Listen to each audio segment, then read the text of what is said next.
Hello students. तो last video में हमने डिस्कस करा था लॉन्गिट्यूडनल वेव्स का। अब हम डिस्कस करेंगे ट्रांसवर्स वेव का। ठीक है कि ट्रांसवर्स वेव क्या होती हैं। तो ट्रांसवर्स वेव क्या होती है, जिसमें पार्टिकल ऑसिलेट नहीं करता along the direction of propagation, बल्कि वो अपनी मीन पोजीशन के अबाउट अप एंड डाउन कैसे करता है, अप एंड डाउन। लॉन्गिट्यूडनल में क्या करा था बेटा, मीन पोजीशन के अबाउट बैक एंड फोर्थ। और इसमें क्या होगा ट्रांसवर्स में, मीन पोजीशन के अबाउट अप एंड डाउन। तो ट्रांसवर्स में तो मीन पोजीशन के अबाउट बैक एंड फोर्थ, और लॉन्गिट्यूडनल में मीन पोजीशन के about back and forth, but transverse में मीन पोजीशन के about up and down. Okay, तो आप इसको लिख लीजिए। In transverse wave particle do not oscillate along the direction of wave propagation but oscillate up and down about their mean position. ठीक है, तो in transverse wave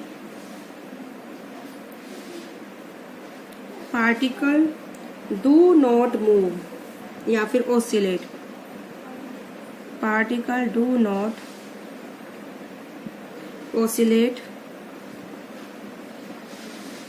along the direction of wave propagation।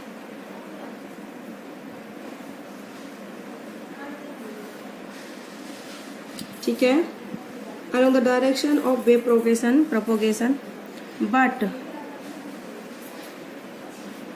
oscillate along the up and down about the mean position।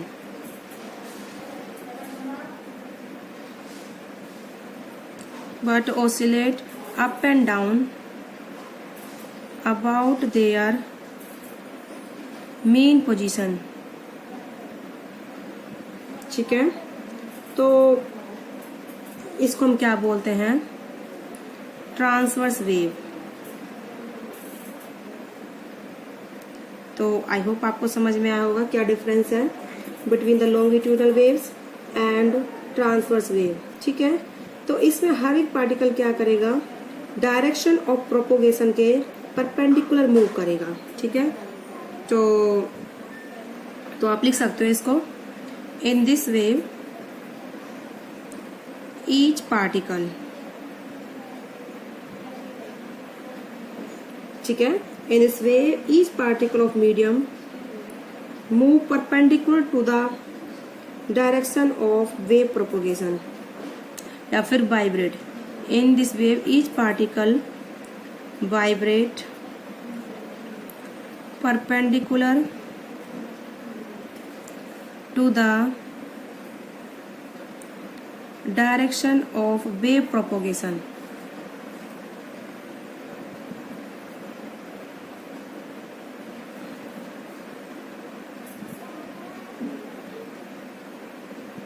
ठीक है, तो in this wave each particle vibrate perpendicular to the direction of wave propagation. अगर आपकी wave इधर propagate कर रही है तो पार्टिकल इस तरीके से वाइब्रेट करेगा। ठीक है, इस तरीके से वेव होती हैं ट्रांसवर्स वेव की। तो जितने भी जो पार्टिकल हैं वो मीन पोजीशन ये है, इसके अबाउट क्या करते हैं, वो वाइब्रेट करते हैं। ठीक है, तो ये डायरेक्शन ऑफ प्रोपोगेशन है और वाइब्रेशन इस डायरेक्शन में होता है। तो कैसा होता है बेटा, ये परपेंडिकुलर। तो आई होप आपको समझ में आया होगा कि व्हाट इज ट्रांसवर्स वेव।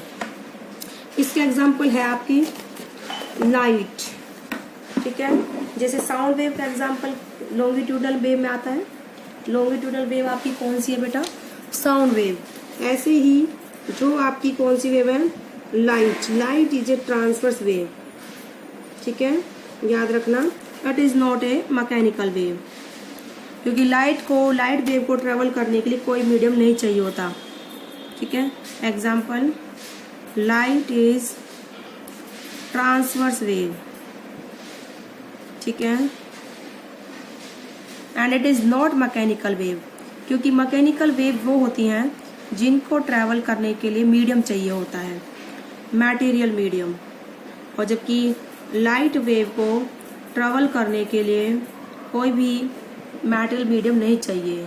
अगर आप वैक्यूम में भी हमारी इस लाइट क्या है बेटा ट्रैवल कर सकती है। तो light wave is the mechanical wave. I hope आपको समझ में आया होगा। ठीक है, अब हमारा जो नेक्स्ट टॉपिक स्टार्ट होगा दैट इज द कैरेक्टरिस्टिक्स।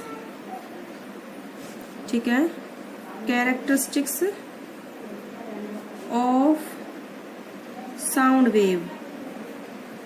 ठीक है, हम जो साउंड वेव की कैरेक्टरिस्टिक्स होती हैं हम उनके बारे में पढ़ेंगे इस टॉपिक में कि क्या क्या कैरेक्टरिस्टिक्स हैं साउंड वेव की। तो नंबर फर्स्ट हम पढ़ेंगे अबाउट द फ्रीक्वेंसी। ठीक है, फिर हम पढ़ेंगे एम्पलीट्यूड। ठीक है, फिर हम पढ़ेंगे बेटा स्पीड। ठीक है, पहले हम पढ़ेंगे फ्रीक्वेंसी, फिर हम पढ़ेंगे एम्पलीट्यूड, फिर हम पढ़ेंगे स्पीड। ठीक है, ये तो हम पढ़ ही चुके हैं। साउंड वेव क्या होता है, वेरिएशन इन द डेंसिटी या फिर प्रेशर। कंप्रेशन क्या होता है, जिसमें पार्टिकल्स क्या होते हैं बहुत पास पास होते हैं। ठीक है, एंड रिफ्रैक्शन क्या होता है बेटा, जिसमें पार्टिकल्स क्या होते हैं बेटा दूर दूर होते हैं, ये भी हम बता चुके हैं। तो अभी मैं इसकी आपको एक पिक्चर बना के दिखाती हूँ इस तरह से कंप्रेशन और रिफ्रैक्शन होता है। ठीक है, तो बाय द पिक्चर मैं इसको समझाती हूँ। तो देखिए जैसे ही अब मैंने यहाँ पे ट्रेवल करा है, मैं भी एक पिक्चर क्रिएट करती हूँ, जस्ट ए मिनट। ये यहाँ पर क्या है, पार्टिकल्स बहुत पास पास है। ठीक है, तो हम इसको क्या बोलेंगे, कंप्रेशन। फिर वेव्स पार्टिकल्स क्या हो गए दूर दूर, ये हो गया हमारा रिफ्रैक्शन। फिर पास पास आ गए तो ये कैसा हो गया बेटा कंप्रेशन। फिर ये दूर दूर आ गए तो हमारा कैसा हो गया बेटा ये रिफ्रैक्शन। फिर ये पास पास आ गए तो ये बेटा क्या हो गया कंप्रेशन। ठीक है, इस तरीके से। फिर हमारा क्या हो जाता है बेटा ये रिफ्रैक्शन।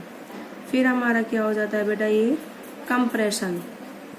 ठीक है, फिर हमारा क्या बनता है बेटा ये रिफ्रैक्शन।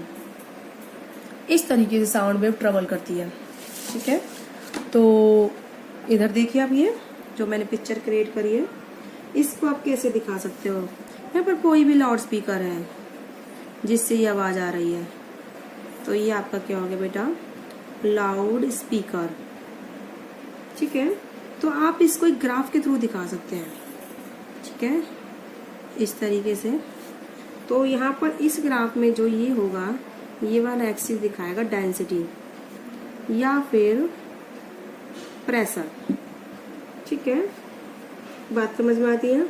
अब देखो यहाँ पर हमारी ज्यादा है तो ये कंप्रेशन है, डेंसिटी ज्यादा है। कम हो गई तो नेगेटिव है, नीचे गया रिफ्रैक्शन। ठीक है, फिर थोड़ा डेंसिटी बढ़ना शुरू हुई तो ये यहाँ पर मैक्सिमम होता है कंप्रेशन। फिर डेंसिटी घटना शुरू हुई तो ये हो गया तुम्हारा, ये हटा दीजिए रिफ्रैक्शन।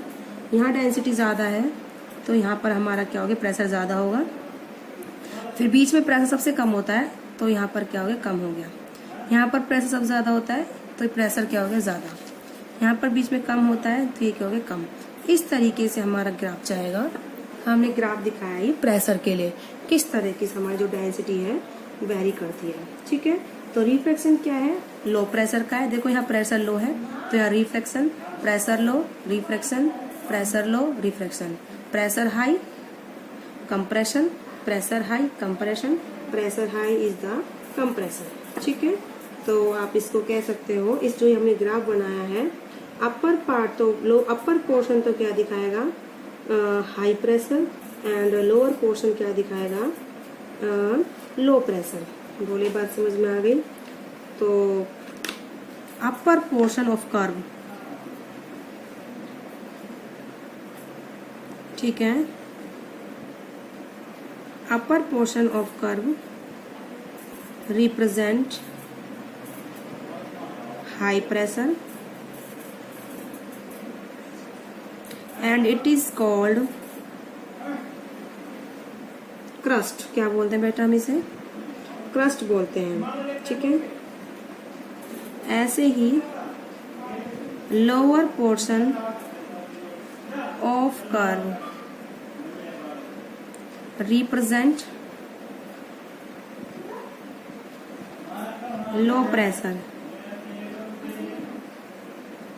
ठीक है, इसको हम क्या बोलते हैं, ट्रफ।